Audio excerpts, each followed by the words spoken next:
Innal hamdalillah nahmaduhu wa nasta'inuhu wa nastaghfiruh wa na'udzu billahi min syururi anfusina wa sayyiati a'malina. May yahdihillahu fala mudhillalah wa may yudlil fala hadiyalah. Asyhadu an la ilaha illallah wahdahu la syarikalah wa asyhadu anna Muhammadan abduhu wa rasuluh. Ya ayyuhalladzina amanu taqullaha haqqa tuqatih wa la tamutunna illa wa antum muslimun. Ya ayyuhan nasu taqu rabbakumul ladzi khalaqakum min nafsin wahidah wa khalaqa minha zawjaha wa batha minhuma rijalan katsiran wa nisaa'a wattaqullaha alladzi tasaaluna bihi wal arham innallaha kana 'alaikum raqiba. Ya ayyuhalladzina amanu taqullaha wa qulu qawlan sadida yuslih lakum a'malakum wa yaghfir lakum dhunubakum wa may yuti'illaha wa rasulahu faqad faza fawzan 'azima. Allahumma shalli wa sallim ala nabiyyina Muhammadin wa ala alihi wa sahbihi ajmain. Jemaah salat Jumat yang dimuliakan Allah Subhanahu wa taala.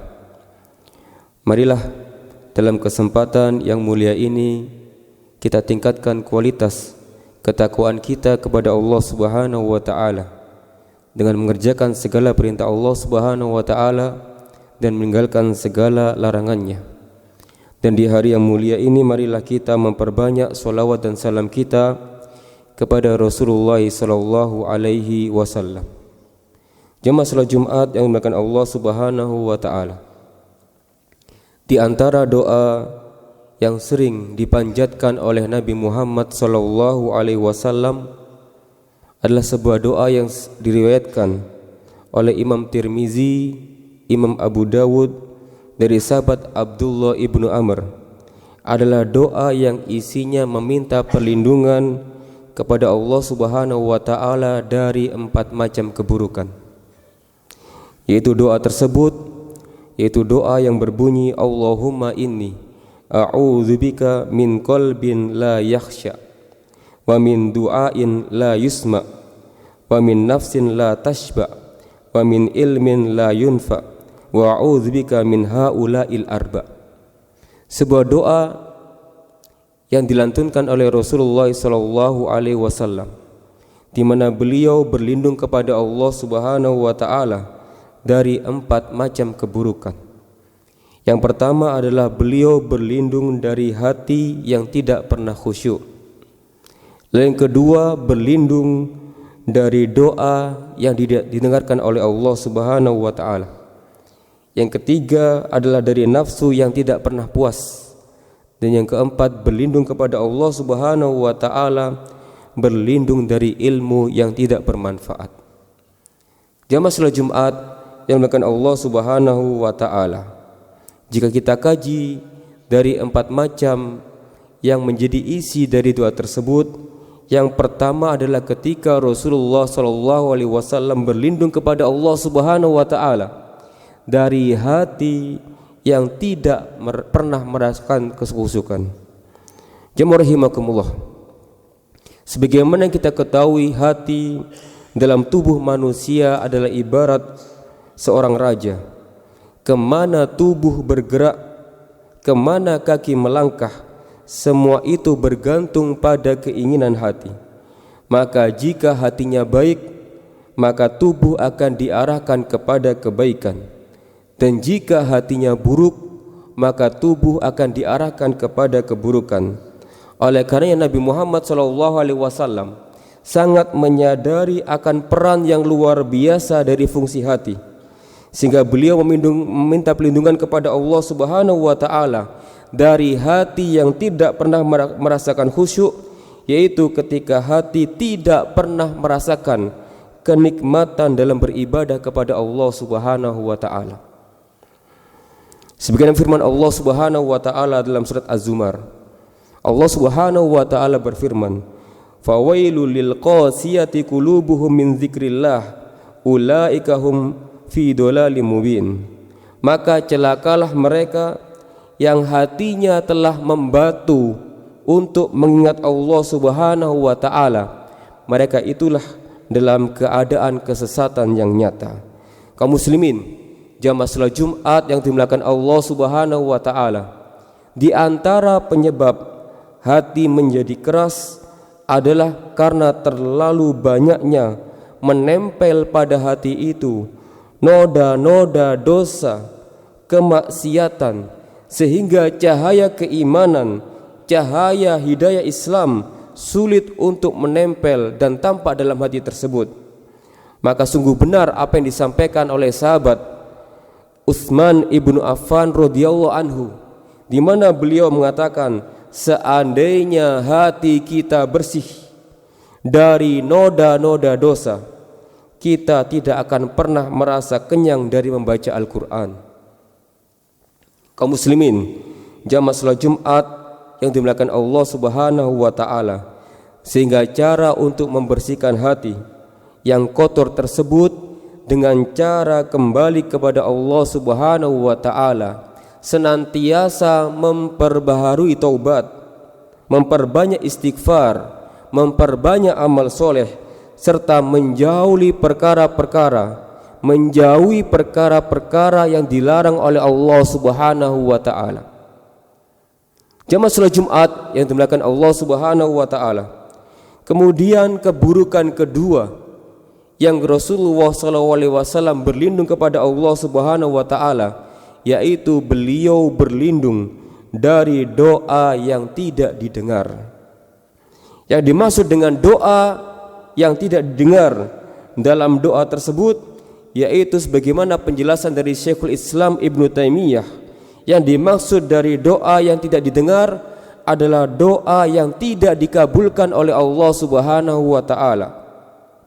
Dan di antara penyebab suatu doa tidak dikabulkan oleh Allah Subhanahu wa taala yaitu ketika doa mengandung dosa, mengandung pemutusan silaturahim, atau doa yang berasal dari seseorang namun ia masih memakan harta yang haram. Dan tentu kita diarahkan kepada sebuah sabda Rasulullah SAW. Ketika itu Nabi Muhammad SAW menceritakan tentang seseorang yang mengangkat kedua tangannya meminta kepada Allah Subhanahu wa taala dengan permintaan yang luar biasa. Akan tapi Allah Subhanahu wa taala tidak mengijabahi doa orang tersebut, yang ternyata disebabkan makanannya, minumannya, baju yang ia kenakan, bahkan daging yang tumbuh dalam jasadnya, semua berasal dari harta yang haram. Maka bagaimana mungkin doanya akan dikabulkan oleh Allah Subhanahu wa taala?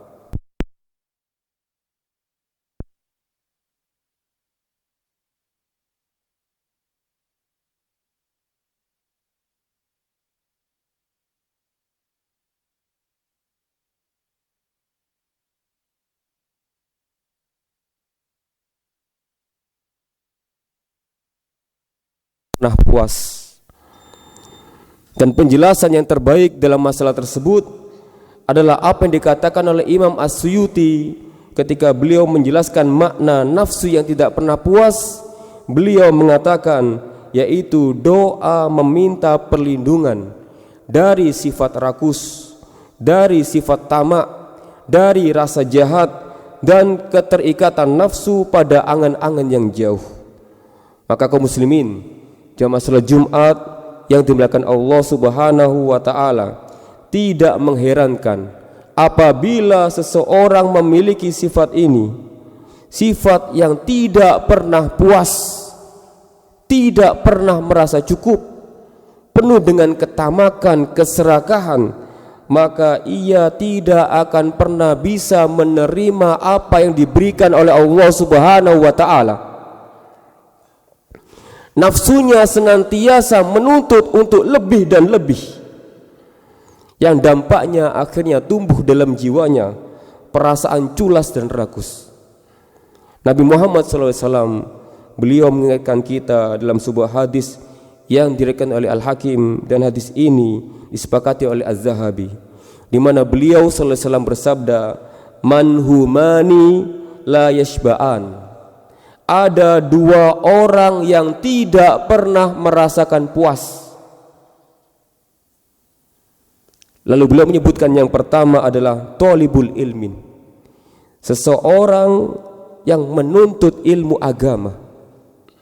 Dan yang kedua adalah wa talibud dunya, seseorang yang terus dalam pencariannya kepada dunia. Dua orang inilah yang dikatakan oleh Rasulullah SAW tidak akan pernah merasakan kepuasan. Semakin dicari, maka tidak akan ada ujungnya. Yang pertama adalah orang yang cinta dengan ilmu, sehingga ia sangat-sangat cinta dan merelakan dirinya untuk tenggelam dalam mencari ilmu tersebut. Dan yang kedua adalah orang yang menghambakan dirinya kepada dunia. Jamaah salat Jumat yang dimuliakan Allah Subhanahu wa taala. Kemudian keburukan keempat yang Rasulullah sallallahu alaihi wasallam berlindung kepadanya, yaitu beliau berlindung dari ilmu yang tidak bermanfaat. Dan ilmu yang tidak bermanfaat ini, jamaah rahimakumullah, itu memiliki dua macam. Yang pertama, tidak bermanfaat secara zat, yaitu ilmu sihir, perdukunan atau yang semisalnya, yang semua ini tidak membawa manfaat sedikit pun, justru membawa kemudaratan bagi orang lain dan bagi pemiliknya. Dan ilmu yang tidak bermanfaat yang kedua adalah ilmu yang secara zat itu bermanfaat, seperti Al-Quran, seperti ilmu hadis, namun ternyata pemiliknya menyelisih ilmu yang ia miliki, atau disebabkan karena niat yang salah dalam mencari ilmu tersebut, bukan karena mengharap Allah Subhanahu wa ta'ala, akan tapi ada niat lain, ada niat-niat rendah yang ia miliki dalam belajar ilmu tersebut. Dari sahabat Abu Hurairah radhiyallahu anhu, ia mengatakan bahwa Rasulullah SAW bersabda, man ta'allamal ilma liyubahiya bihi al ulama au yumariya bihi as-sufaha au yasrifa bihi wujuhan nasi ilaihi adkhalahu Allahu jahannam. Dalam hadis ini Rasulullah SAW menyebutkan tiga contoh niat yang salah dalam mencari ilmu. Yang pertama adalah liyubahiya bihi al ulama, dengan tujuan untuk berbangga-bangga di hadapan para ulama. Yang kedua adalah liyumariya bihi as-sufaha, ingin mendebat orang-orang bodoh. Dan yang ketiga adalah yasrifa bihi wujuhan nas, atau ingin mendapatkan pandangan dari manusia, yang artinya adalah popularitas. Maka Rasulullah mengatakan di akhir hadis ini, adkhalahu Allahu jahannam, maka Allah Subhanahu wa ta'ala akan memasukkan ia ke dalam neraka jahannam. Kaum muslimin, jamaah salat Jumat yang dimuliakan Allah Subhanahu wa ta'ala, semoga Allah Subhanahu wa ta'ala menjauhkan kita dan melindungi diri kita dari 4 macam keburukan yang disebutkan dalam doa Rasulullah sallallahu alaihi wasallam tersebut. Barakallahu lakum fil Qur'anil Karim wa nafa'ani wa iyyakum bima fihi minal ayati wa dzikril hakim. Aqulu qouli hadza wastaghfiruh innahu huwal ghafurur rahim.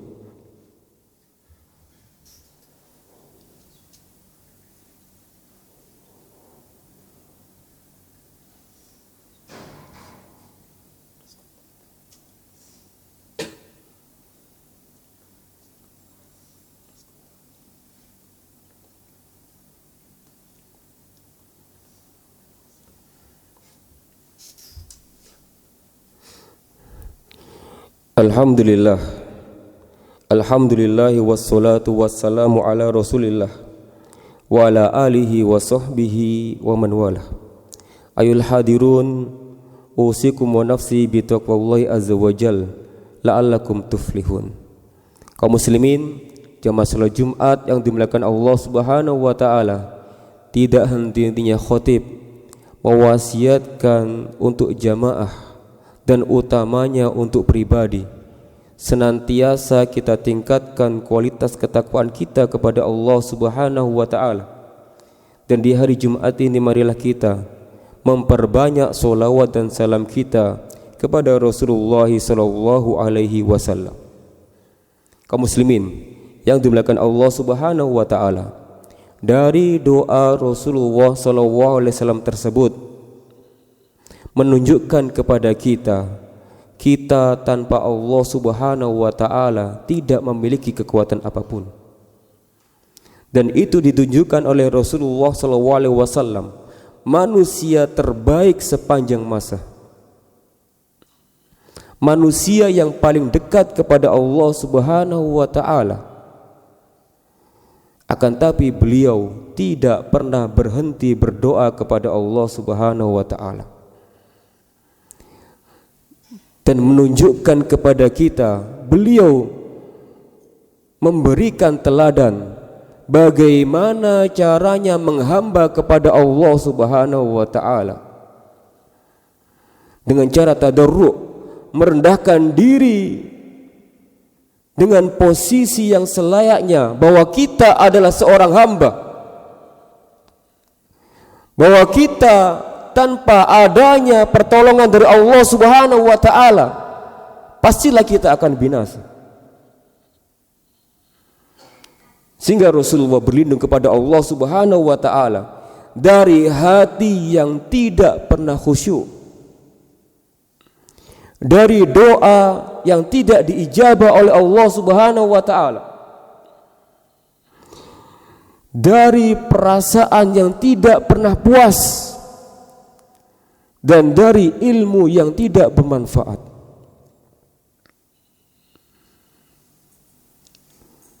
Dan jika kita lihat bagaimana kondisi kita saat ini, jamaah rahimakumullah, di posisi mana kondisi hati kita, di posisi mana kekhusyuan hati kita, bagaimana kedekatan kita kepada Allah dalam ibadah doa, bagaimana kondisi hawa nafsu kita, apakah terarah dalam rangka kebaikan ataukah justru sebaliknya, dan bagaimana ilmu-ilmu yang selama ini telah kita pelajari sejak kecil bahkan hingga saat ini, betapa banyak ilmu yang telah kita dapatkan, apakah semua itu justru mengarahkan kepada kita ke jalan kebenaran ataukah justru sebaliknya tidak memberikan manfaat apapun, menjadikan kita semakin angkuh ataupun sombong, yang akhirnya kita lupa bahwa kita adalah hamba Allah Subhanahu wa taala. Kaum muslimin yang dimuliakan Allah Subhanahu wa taala, oleh karenanya marilah di penghujung khutbah yang kedua ini kita berdoa kepada Allah Subhanahu wa taala dengan harapan Allah Subhanahu wa taala senantiasa membimbing kita, mengarahkan kita, menunjukkan kita kepada jalan yang terbaik, menunjukkan kepada kita sikap-sikap tawadu, menghindarkan kita dari sifat-sifat sombong, dan kita mohon kepada Allah Subhanahu wa taala agar kita dan keluarga kita senantiasa mendapatkan petunjuk dari Allah Subhanahu wa taala, berada di atas keistiqomahan, menjadi ahli salat, menjadi ahli Al-Qur'an, dan akhirnya berjumpa dengan Allah Subhanahu wa taala dalam kondisi yang kita dambakan, yaitu penutup yang terbaik, husnul khatimah. Ibadallah, i'lamu anna Allah amarakum bi amrin azim. Faqala subhanahu wa ta'ala, innallaha wa malaikatahu yusholluna 'alan nabi, ya ayyuhalladzina amanu shollu 'alaihi wa sallimu taslima. Allahumma sholli 'ala Muhammad wa 'ala ali Muhammad kama shallaita 'ala Ibrahim wa 'ala ali Ibrahim, wa barik 'ala Muhammad wa 'ala ali Muhammad kama barakta 'ala Ibrahim wa 'ala ali Ibrahim innaka Hamidum Majid. Allahumma ighfir lil muslimina wal muslimat wal mu'minina wal mu'minat al ahya'i minhum wal amwat innaka sami'un qaribun mujibu da'awat wa ya qadiyal hajat. Allahumma a'izzal Islam wal muslimin wa adhilla syirka wal musyrikin wa dammir a'da'aka a'da'ad-din wansur ibadakal mujahidin ya rabbal alamin. Allahumma ansur ikhwanana al mujahidin wal mustad'afina fi Filistin ya rabbal alamin. Allahumma ati nufusana taqwaha wa zakkiha anta khairu man zakkaha anta waliyuha wa maulaha. Allahumma arinal haqqo haqqo warzuqna ittiba'ah wa arinal batila batila warzuqna ijtinabah. Rabbana hab lana min azwajina wa dzurriyyatina qurrata a'yun waj'alna lil muttaqina imama. Rabbana ighfir lana wa liwalidayna warhamhuma kama rabbawna shighara. Rabbana atina fid dunya hasanah wa fil akhirati hasanah wa qina adzabannar. Subhana rabbika rabbil izzati amma yasifun wa salamun alal mursalin walhamdulillahi rabbil alamin. Aqimus shalah.